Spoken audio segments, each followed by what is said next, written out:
Hello guys and welcome back to my channel, and today I'm going to show you how you can receive payments on TransferWise.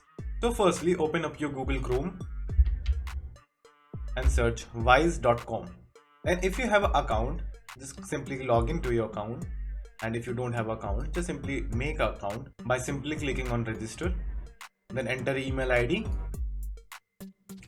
then choose either do you want a personal or a business account, just choose one of them.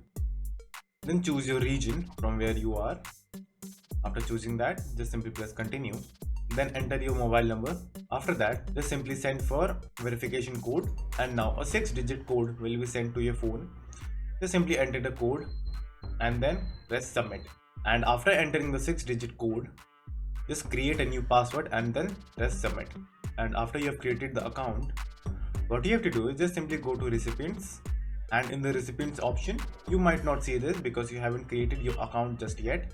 What you have to do is just simply click on add your bank account or add a recipient. Just simply click on one of those, then choose your country from where you are, then fill up the bank details and then press confirm. Now after filling up all the details above here, you should now see your account right here, inside which you should have all the necessary informations. And the second step that you have to do to receive the payments is you have to send all of your details to the sender. So the details that you have to send is your full name including the middle name, your email ID, your bank details, and when the sender receives all of your information, he will be able to send your payment. And when the sender releases your payment from his end, you will find something.